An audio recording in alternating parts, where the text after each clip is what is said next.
Hello friends, welcome to my channel. आज हम लोग data input and data output के बारे में देखेंगे। राइट। बेसिकली जो यहाँ हम डेटा इनपुट और डेटा आउटपुट की बात कर रहे हैं उसमें हम scanf function and printf function की बात करने वाले हैं। ठीक है, स्कैनफ एंड प्रिंटफ ये दोनों बहुत बेसिक फंक्शंस हैं जो आपको पहले से दिए गए हैं।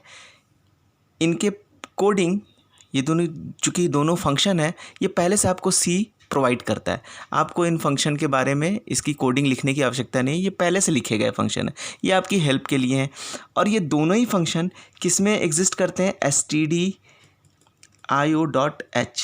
ये एक हेडर फाइल है। ठीक है, अभी मैं बताऊंगा नहीं बहुत ज़्यादा डिटेल में कि हेडर फाइल्स क्या होती हैं, बस इतना समझ लीजिए। ये हेडर फाइल है जहाँ पे ये फंक्शन पहले से डिक्लेयर है। ठीक है, इनकी डिक्लेरेशन, इनकी प्रोटोटाइपिंग पहले से यहाँ पर इस हेडर फाइल में दी गई है। ठीक है, तो ये दोनों फंक्शन क्या काम करते हैं? देखिए, ये डेटा इनपुट का काम करता है। आपको वेरिएबल के अंदर दो तरीके से वैल्यू हम दे सकते हैं। एक तो जैसे मैंने कोई वेरिएबल डिक्लेयर किया, इंट x = 10 लिख दिया, तो x में वैल्यू क्या चली गई? एक वेरिएबल x डिक्लेयर हुआ, उसमें वैल्यू क्या चली गई? 10। ये हुआ प्रोग्राम में डायरेक्टली वैल्यू देना। ठीक है, लेकिन अगर ये हम x में वैल्यू फिक्स नहीं करना चाहते 10, हम ये चाहते हैं कि ये वैल्यू कोई यूज़र इनपुट करें। यूज़र इनपुट देखिए, अब यहाँ पे फिर कुछ टर्म्स मैं यूज़ कर रहा हूँ, इससे कंफ्यूज मत होइएगा। देखिए, आप यूज़र कौन होता है? जैसे अगर आप एटीएम मशीन पर जाते हैं किसी, ठीक है, वहाँ पे आप क्या करते हैं? आपसे मशीन जो होती है इनपुट मांगती है, आपका पिन नंबर इनपुट मांगती है, आप क्या कहते हैं, इसके बाद अमाउंट पूछती है, कितना अमाउंट चाहिए। अगर आप कार्ड लगाएं और आपको डायरेक्ट फिक्स वैल्यू दे दे 500 रुपये निकाल के, सो आपको बिल्कुल अच्छा नहीं लगेगा। और तो फिक्स्ड कुछ नहीं कर सकते। तो देखिए, मशीन क्या हो रही है, उसमें बैक में एक प्रोग्राम चल रहा है।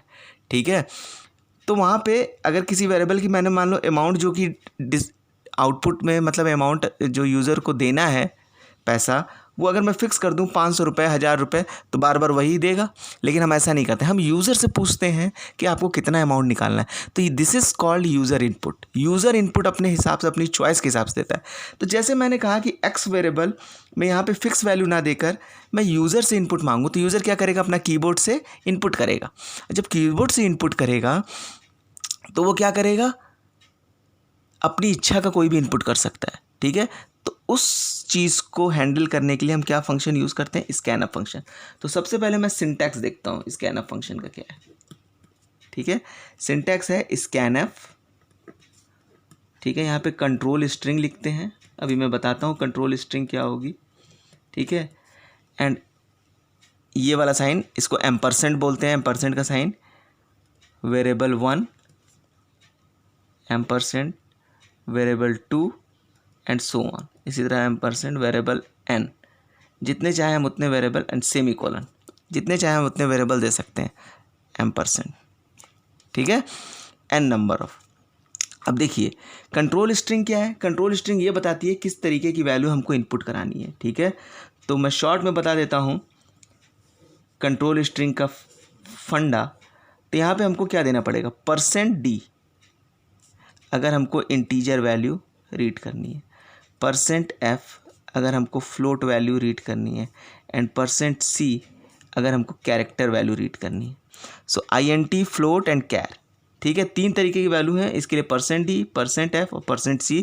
इसको बोलते हैं फॉर्मेट स्पेसिफायर, फॉर्मेट स्पेसिफायर या एक्सेस स्पेसिफायर भी समटाइम्स बोलते हैं। ठीक है, तो अब देखते हैं, ये तो हो गया आपका सिंटैक्स।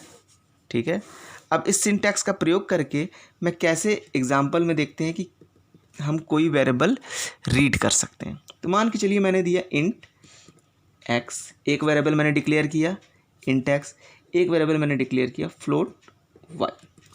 दो वेरिएबल मैंने डिक्लेयर किए, x का टाइप क्या है? इंटीजर, y का टाइप क्या है? फ्लोट। ना, जैसे ही आपको पता है ये स्टेटमेंट रन करेगी तो मेमोरी में, मेन मेमोरी में आपके कुछ लोकेशन x और y के लिए फ़िक्स कर दी जाएंगी। मान के चलिए लोकेशन नंबर 100 x के लिए फ़िक्स कर दी गई, एंड लोकेशन नंबर 20 y के लिए फ़िक्स कर दी गई। तो x का एड्रेस क्या है? 100, वाई का एड्रेस क्या है 20, ठीक है। तो ये दो लोकेशन एक्स और वाई के नाम पे बुक हो गई हैं। अब हमको वैल्यू देनी है। अगर मैं सीधा x इक्वल टू 10 लिख दूं तो वैल्यू यहाँ चली जाएगी 10। अगर y इक्वल टू 15 लिख दूं तो y की वैल्यू यहाँ पर 15 चली जाएगी। लेकिन अब हम ये काम खुद से नहीं करना चाहते हैं, ये यूज़र से मांगना चाहते हैं x और y में यूज़र क्या इनपुट करना चाहता है। तो मैं सीधा लिखूँगा scanf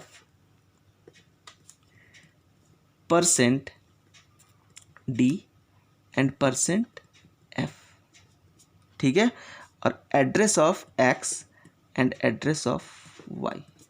मैं स्टेटमेंट क्या लिख रहा हूँ देखिएगा गौर से। मैंने स्टेटमेंट लिखी ये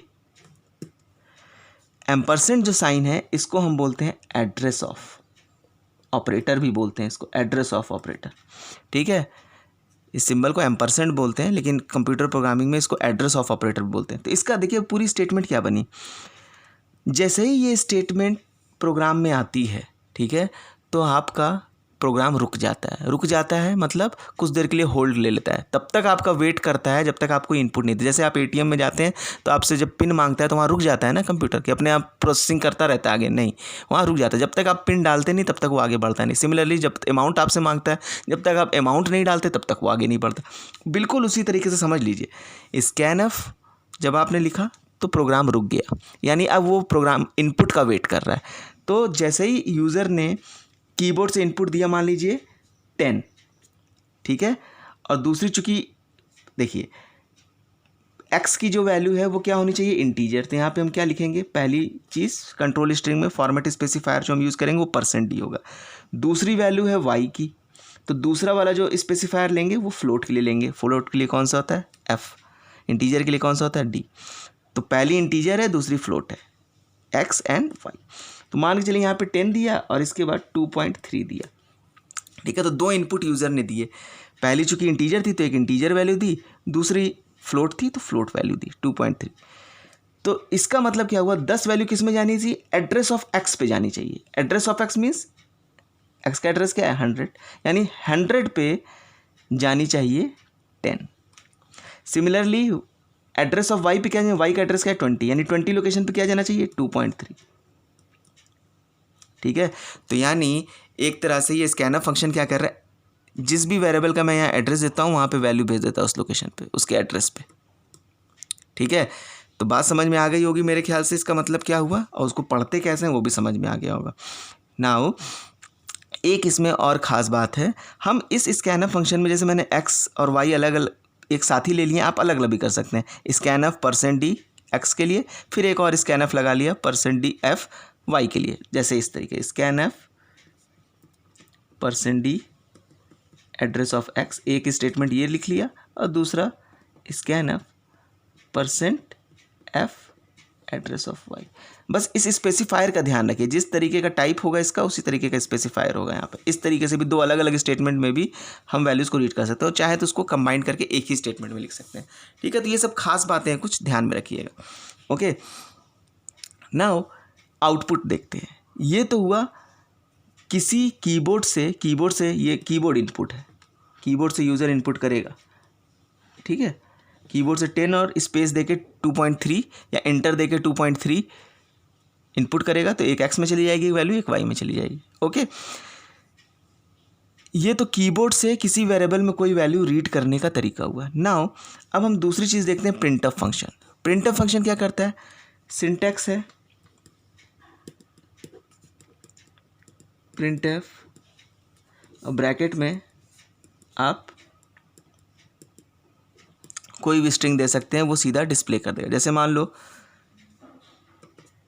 एग्जाम्पल मैंने दिया printf my channel programming world. मैंने क्या दिया, माई चैनल पर। तो जो डबल कोट में आपको पता है, स्ट्रिंग में बता ही चुका हूँ, डबल कोट में कोई चीज़ लिखी जाती है तो स्ट्रिंग होती है। तो डबल कोट पे मैंने यहाँ दिया माई चैनल प्रोग्रामिंग वर्ल्ड। तो जो कंसोल स्क्रीन है, कंसोल स्क्रीन क्या होती है, output screen. Output screen means जैसे मॉनिटर आप यूज़ करते हैं प्रोग्राम में, मॉनिटर पे जिस पे डिस्प्ले देखते हैं, उसी को हम यहाँ पर कंसोल की तरह यूज़ करते हैं, कंसोल। तो जो भी यहाँ पे प्रिंटफ में लिखा वो बिल्कुल एज इट इज़ डिस्प्ले हो जाएगा, माई चैनल और उसके आगे का जो भी लिखा है मैंने programming word as it is यहाँ डिस्प्ले हो जाएगा। ठीक है, तो प्रिंटफ का काम यही है, जो भी आप डबल कोट्स में देते हैं पूरा पूरा डिस्प्ले हो जाता है। लेकिन केवल कभी हमें स्ट्रिंग ही प्रिंट करने की आवश्यकता नहीं होती है, कभी कभी हमें कुछ ना कुछ, जैसे मान लो x और y की वैल्यू ही हम डिस्प्ले कराना चाहते हैं जो अभी हमने यहाँ रीड की, तो भी हम प्रिंटफ का यूज़ कर सकते हैं। तो उस केस में क्या हो जाएगा, प्रिंटफ बिल्कुल जैसे कंट्रोल स्ट्रिंग यहाँ थी ना, बिल्कुल ही वैसे यहाँ पर भी होगी। तो कंट्रोल स्ट्रिंग, ठीक है, और variable 1, variable 2 and so on variable n number of variables को हम, सिंटैक्स क्या हो जाएगा, ठीक है। एक तो मैंने सिंटैक्स बताया केवल स्ट्रिंग के फॉर्मेट में, एक बताया इस फॉर्मेट में। तो अगर आपको किसी वेरिएबल्स की वैल्यू डिस्प्ले करानी है तो कंट्रोल स्ट्रिंग देंगे और कॉमा लगा लगा कर उस वेरिएबल का नाम देंगे। तो फॉर एग्जांपल जैसे अभी ऊपर के लिए मुझे x और y में जो भी वैल्यू, x में 10 है, y में 2.3 है, इसको डिस्प्ले कराना है। तो मैं क्या लिखूँगा, printf %d and %f x, y। तो x की जो भी वैल्यू होगी वो यहाँ पर चली जाएगी, y की जो भी वैल्यू होगी वो यहाँ पर चली जाएगी। तो यहाँ पे डिस्प्ले क्या हो जाएगा, x की वैल्यू, अच्छा दोनों के बीच में मान लीजिए मैंने एक स्पेस दे रखा है, तो 10 और स्पेस 2.3, ठीक है। तो %d और %f के बीच में एक स्पेस दे दीजिए, x की वैल्यू %d की जगह चली जाएगी, y की वैल्यू %f की जगह जाएगी, और जो भी जाएगा वो एक स्ट्रिंग बन जाएगी। और जब स्ट्रिंग बन जाएगी तो बिल्कुल जैसे यहाँ सिंटैक्स है उसी तरीके से यहाँ पे डिस्प्ले हो जाएगा। ठीक है, सो आई होप कि आपको इनपुट और आउटपुट फंक्शन जो कि स्कैनफ और प्रिंटफ है, जो कि बहुत इंपॉर्टेंट है, थ्रू आउट द प्रोग्रामिंग आप ये पढ़ने वाले हैं। ठीक है, बिल्कुल क्लियर कट समझ में आ गया होगा कैसे काम करते हैं। Okay, so with this I and this lecture. अगर आपको वीडियो लेक्चर्स पसंद आए तो please subscribe my channel and like the videos. जहाँ नहीं समझ में आए आप कमेंट बॉक्स में बेझिझक कमेंट करिए, आपकी प्रॉब्लम का सॉल्यूशन दिया जाएगा। ठीक है।